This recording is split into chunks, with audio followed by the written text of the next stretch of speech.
एक गांव में मोहन नाम का आदमी अपनी पत्नी रीमा के साथ रहता था।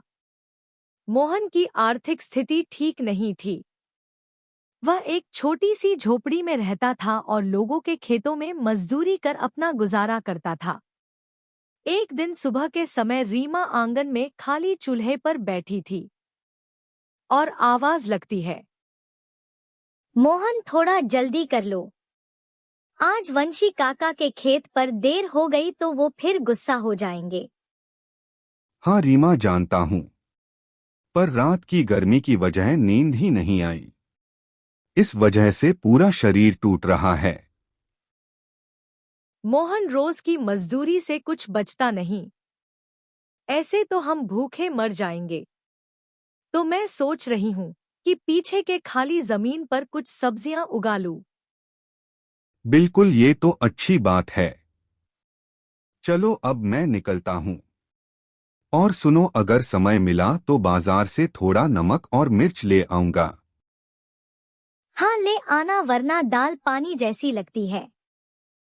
मोहन अपना फावड़ा उठाता है और बाहर निकल जाता है। मोहन खेत में पसीना बहाते हुए काम कर रहा था। तभी पास में वंशी काका आते हैं। मोहन, जरा तेजी से काम करो। दोपहर से पहले यह पट्टी तैयार होनी चाहिए। जी काका, पूरी कोशिश कर रहा हूँ। बस जरा थकान हो रही है। थकान एक मजदूर के अंदर नहीं होती मोहन। जब पेट भर खाना मिलेगा तभी चैन आएगा। काम पूरा करो, फिर कुछ पैसे दूंगा। पैसे नहीं, अगर हो सके तो थोड़ा गेहूं ही दे देना। घर में आटा भी नहीं बचा। वंशी काका थोड़ी देर उसे देखते हैं, फिर सिर हिलाते हुए आगे बढ़ जाते हैं। दोपहर का समय मोहन थका हुआ बैठा था। पास में और दो मजदूर पानी पी रहे थे। मोहन के पास एक फटी थैली थी जिसमें सिर्फ एक बांसी रोटी थी। वह उसे निकालता है और खाने लगता है। मोहन भाई, आज फिर बासी रोटी खा रहे हो? भाई, जब तक किस्मत साथ नहीं होती तब तक रोटी बासी ही होगी। यह सुन दोनों मजदूर भावुक हो जाते हैं, लेकिन उनकी आंखों में मोहन की मेहनत के प्रति सम्मान झलकता है। शाम का समय मोहन थका हारा घर लौटता है। वंशी काका ने कहा, पैसे नहीं है, पर मेहनत देखकर थोड़ा गेहूं का आटा दे दिया। भगवान उन्हें सुखी रखे। अब 2 दिन चैन से खाना खा सकेंगे। लेकिन मोहन, हम ऐसे कब तक यह गरीबी भरी जिंदगी जिएंगे? मुझे तो ऐसी जिंदगी से मर जाना बेहतर लग रहा है। तुम्हारा कहना ठीक है मोहन, लेकिन तुम चिंता मत करो। मैं कल से कोई लगा बंधा काम ढूंढ लूंगा जिससे मुझे रोज मजदूरी ढूंढने के लिए ना जाना पड़े। इसके बाद दोनों खाना खाकर सो जाते हैं। सुबह का समय मोहन एक पुराना झोला हाथ में लिए हुए धीरे धीरे चल रहा था। वो अलग अलग जगह पर जाकर काम मांगता है। रमेश भैया, अगर कोई छोटा मोटा काम हो तो बता दीजिए, मैं भी थोड़े हाथ पैर चला लूंगा।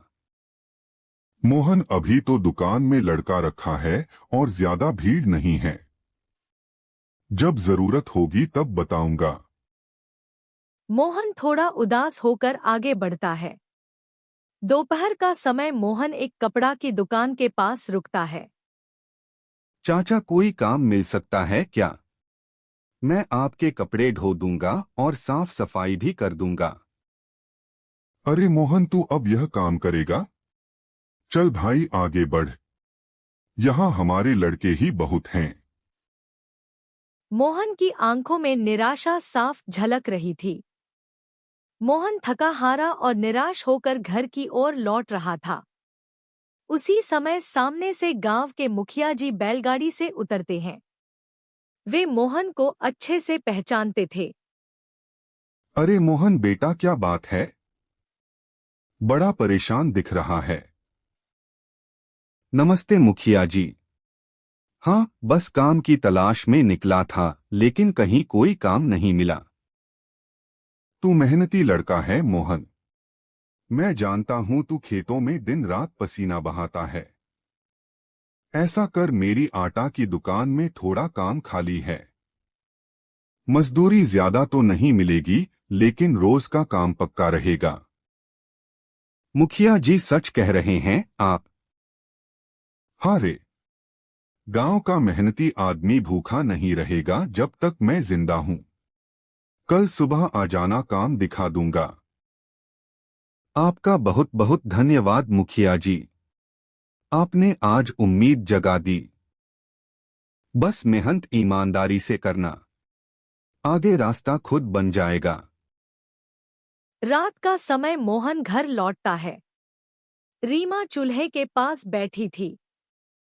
मोहन मुस्कुराते हुए आता है। आज कुछ बात बनी क्या मोहन? हाँ रीमा, आज मुखिया जी से मिला। अब उनकी मील में काम मिलेगा। भगवान का लाख लाख शुक्र है। चलो अब हमारे भी दिन बदलेंगे। हाँ, अब मेहनत और दुआ दोनों हमारे साथ हैं। रीमा थाली में रोटी परोसती है। दोनों मिलकर सादा भोजन करते हैं। अगली सुबह मोहन समय से पहले ही मील पहुंच जाता है। मुखिया जी मोहन को बुलाते हैं। मोहन, देखो तुम्हारा काम है बोरे लाने ले जाने का, और ध्यान रखना कहीं हाथ पैर में दिक्कत न आ जाए। जी मुखिया जी, मैं इस बात का पूरा ध्यान रखूंगा। इसके बाद मोहन तुरंत काम में लग जाता है। वह बोरे उठाता है और एक जगह से दूसरे जगह रखता है और खूब मेहनत करता है। उसके माथे पर पसीना आ जाता है। शाम को मोहन थका हुआ घर लौटता है। रीमा दरवाजे पर उसका इंतजार कर रही थी। आ गए मोहन। कैसा रहा आज का दिन? बहुत अच्छा था रीमा। सारा दिन काम किया। थोड़ी थकान है पर दिल को सुकून मिला। पहली बार लगा कि कुछ कर रहा हूं अपने लिए। भगवान का शुक्र है। देखो, आज मैंने बाजरे की रोटी और सब्जी बनाई है। दोनों बैठकर सादा खाना खाते हैं। उनके बीच शांति और सच्चा प्रेम दिखाई देता है। अगले दिन मोहन फिर से सुबह जल्दी मील में पहुंचता है। वो पहले से ज्यादा मेहनत करता है। आज बोरे उठाते उठाते उसे दोपहर हो जाती है। पसीने से तरबतर मोहन की आंखों में हल्की थकान और भूख दोनों झलकती हैं। आज बहुत जोर से भूख लग रही है। रीमा के हाथ की रोटी तो शाम को ही मिलेगी। क्यों ना आज मूना के ढाबे पर कुछ खा लूं। इसके बाद मोहन पैदल चलता हुआ मूना के ढाबे पर पहुंचता है। दूर से दाल, रोटी और घी की महक आ रही थी। मोहन वहां पहुंचता है। आओ मोहन भाई, पहली बार दिखे हो अपने ढाबे पर। क्या खिलाऊं? आज जरा भूख तेज लगी है। गोलू, एक प्लेट दाल चावल दे दो। वाह, अब तो मोहन भाई कमाने लगे हैं। हाँ, मुखिया जी की मील में काम मिल गया है। गोलू प्लेट में गर्मागर्म खाने परोसता है। मोहन ने खाने खा लिया था। भैया, खाना बहुत अच्छा था। बताओ कितने पैसे हुए? आपने एक बड़ा प्लेट रोटी चावल खाया। खाया है। इसके हुए 400 रुपए। भैया, रोटी चावल के 400 रुपए। हाँ, और क्या मुफ्त में परोसा था। यहाँ कोई लंगर नहीं चलता। भैया, मेरे पास तो सिर्फ 50 रुपए हैं। मुझे नहीं पता था कि यहाँ का खाना इतना महंगा होगा। अब बहाने मत बना। खाना खा लिया और अब पैसे नहीं दे रहा। अभी मालिक को बुलाता हूँ। मोनू भैया, जल्दी यहाँ आइए। क्या हुआ रे गोलू? मालिक, इसने खाना खा लिया और अब कह रहा है कि पैसे नहीं हैं। 400 के खाने के सिर्फ 50 रुपए दिखा रहा है। अरे तू वही मोहन है ना, आटे की दुकान वाला? हाँ भैया। भूख बहुत लग रही थी। सोचा कि दोपहर का कुछ खा लूं। मुझे सच में नहीं पता था कि खाना इतना महंगा पड़ेगा। तो पहले पूछ क्यों नहीं लिया तूने? क्या समझ रखा है मुफ्त में खिला देंगे? ऐसा कुछ नहीं सोचा भैया, बस गलती हो गई। गलती और वो भी की। अरे भिखारी जैसे कपड़े पहनकर ढाबे में खाने चला आता है।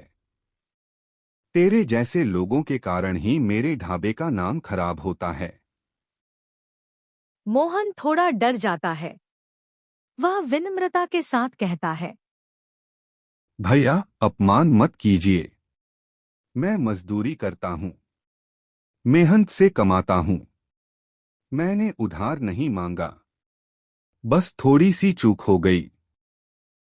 तो क्या अब हर चुका हुआ ग्राहक यहीं आएगा? चल निकल यहां से और जो पैसे हैं वही फेंक दे टेबल पर। मुन्ना अब भी गुस्से में मोहन को ताने मार रहा था। विक्की मुन्ना का अहंकारी और अमीर दोस्त। मुन्ना क्या हो रहा है यहाँ? क्यों इतना शोर मचा रखा है? अरे विक्की भाई देखो ना, यह भिखारी टाइप आदमी खाना खा गया और कहता है पैसे नहीं हैं। ओह, तो अब ऐसे लोग मैं ढाबे में आकर पेट भरते हैं। हाँ, इसने पूछे बिना ही ऑर्डर कर दिया और अब कहता है मेरे पास पैसे नहीं हैं। मुन्ना, ऐसे लोगों को सबक सिखाना जरूरी है, नहीं तो यह रोज आएंगे, खाना खाएंगे और बहाने बनाएंगे। और मोहन को धक्का देता है, जिससे मोहन गिर जाता है। फिर मोहन अपना जान बचाकर जंगल के रास्ते से घर आने लगता है। तभी जंगल में एक बाबा मिलते हैं। मोहन, तुम इतना निराश क्यों हो? तेरे मन में क्या इच्छा है? तू क्या चाहता है जीवन में? बाबा, मेरी तो बस यही तमन्ना है कि मैं एक ऐसा ढाबा खोलूं जहां से कोई भी गरीब भूखा ना लौटे, जिसके पास पैसे ना भी हो, फिर भी वह स्वादिष्ट खाना खा सके, क्योंकि मैंने खुद भूख और अपमान झेला है बाबा, और मैं नहीं चाहता कि किसी और के साथ ऐसा हो। बाबा गंभीर होकर मोहन को गौर से देखते हैं। हे मोहन, तेरी नियत बहुत साफ है। आजकल के जमाने में ऐसा दिल बहुत कम लोगों के पास होता है। तेरे इसी विचार और त्याग की भावना से मैं प्रसन्न हुआ हूँ, इसलिए मैं तुझे एक वरदान देता हूँ। बाबा एक पीतल का चमकता हुआ बर्तन निकालते हैं। यह लो, यह जादुई बर्तन है। जो भी खाने की इच्छा तुम इस बर्तन से करोगे वह तुरंत हाजिर हो जाएगा। मगर एक बात याद रखना, इस बर्तन से सिर्फ जरूरत भर की चीजें मांगना। यदि लालच में आकर कुछ भी ज्यादा या अनुचित मांगोगे तो यह बर्तन कुछ नहीं देगा और हो सकता है कि अपना असर भी खो दे। मैं वचन देता हूँ बाबा, मैं सिर्फ जरूरत के अनुसार ही इसका उपयोग करूंगा। यह मेरे लिए भगवान का आशीर्वाद है। मैं इसे गरीबों की सेवा में लगाऊंगा। जाओ मोहन, तुम्हारा रास्ता अब खुल चुका है। ईमानदारी और सेवा की राह पर चलते रहो, सफलता तुम्हारे कदम चूमेगी। बाबा धीरे धीरे वहां से अदृश्य हो जाते हैं और मोहन भी उस बर्तन को सीने से लगाकर घर की ओर चल देता है। रीमा अब भी मोहन के लौटने का इंतजार कर रही होती है। तभी मोहन थका हारा और हाथ में बर्तन ले आता है। अरे मोहन, कहाँ थे तुम? और यह बर्तन कैसा है? रीमा, बहुत कुछ हुआ है आज रात, मैं तुझे सब बताता हूँ। दोनों घर के भीतर चले जाते हैं। रीमा, आज जंगल में साधु बाबा मिले। उन्होंने मेरी बातों से खुश होकर यह जादुई बर्तन दिया। जादुई बर्तन? हाँ, इससे जिस भी खाने की इच्छा करेगा वो बनकर आ जाएगा। मगर बाबा ने कहा है सिर्फ जरूरत के अनुसार इस्तेमाल करना, लालच नहीं करना। अरे वाह मोहन, फिर तो चलो देखते हैं कि यह सच में काम करता है या नहीं। ओह जादुई बर्तन, हमें 2 लोगों के लिए स्वादिष्ट खाना दो। कुछ ही क्षणों में बर्तन से गर्मा गर्म खाना निकलता है। रोटी, सब्जी और खुशबूदार चावल। हे राम, यह तो चमत्कार है। अब मैं अपना सपना पूरा करूंगा। रीमा गरीबों के लिए ढाबा खोलूंगा।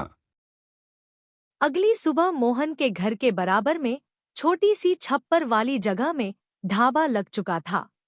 मोहन, देखना आज दिन हमारा है। तभी एक बूढ़ा आदमी आता है जो पुराने कपड़े पहने हुए था और काफी थका लग रहा था।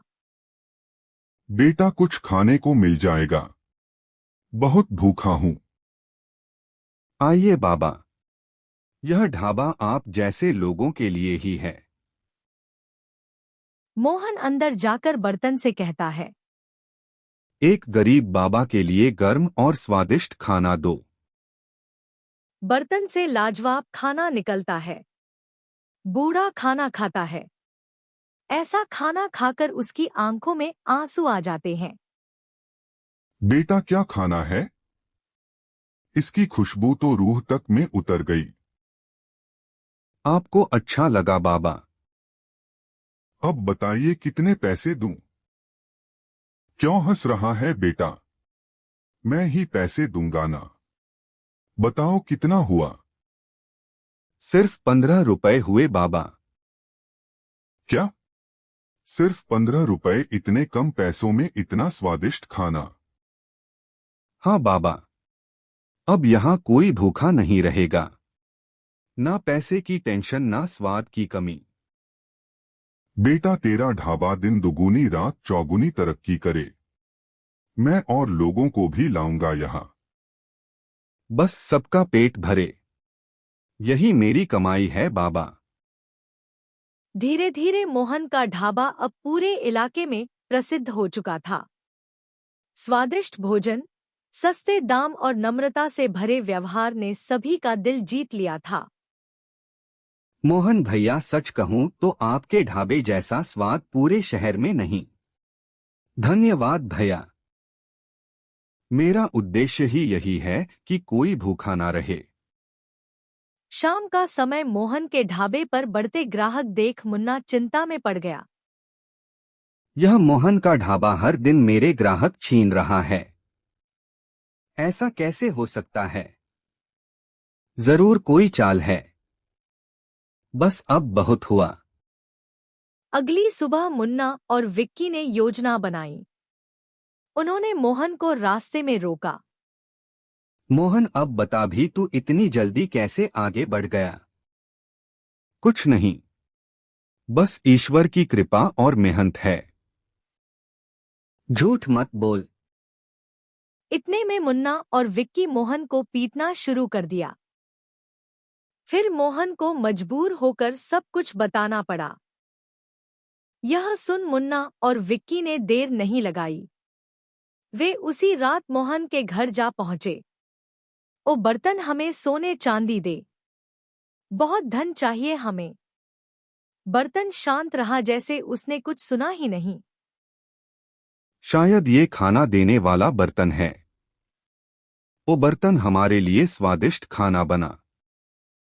लेकिन बर्तन फिर भी शांत रहा।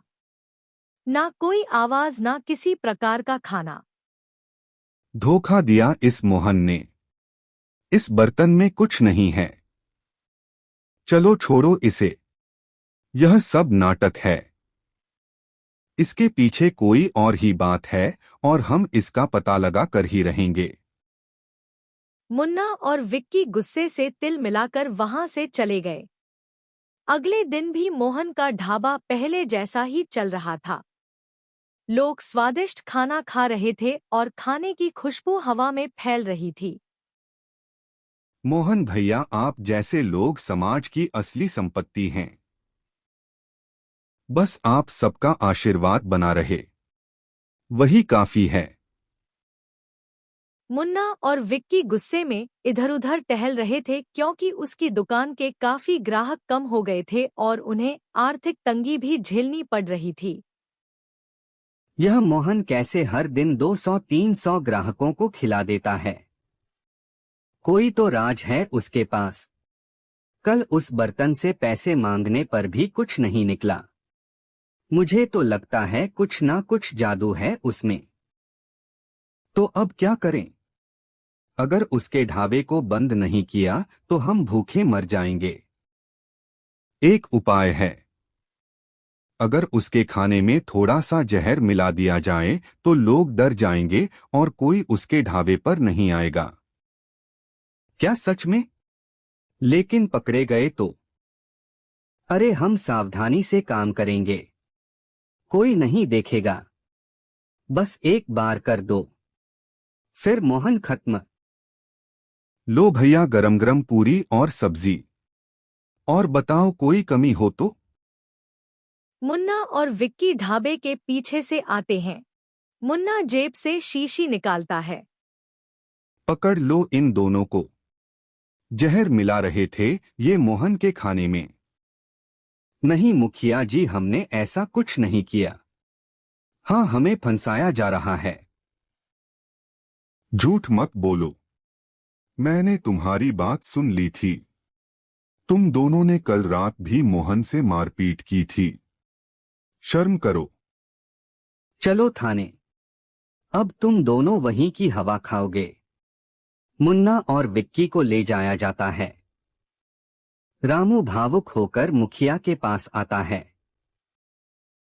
मुखिया जी, आपने मेरी जिंदगी बचा ली। अगर वो खाने में जहर डाल देते तो ना जाने कितने गरीब मारे जाते। मोहन, तेरी नियत साफ थी, इसलिए भगवान ने भी तेरा साथ दिया। अब चल, मुझे भी कुछ स्वादिष्ट सा खाना खिला दे।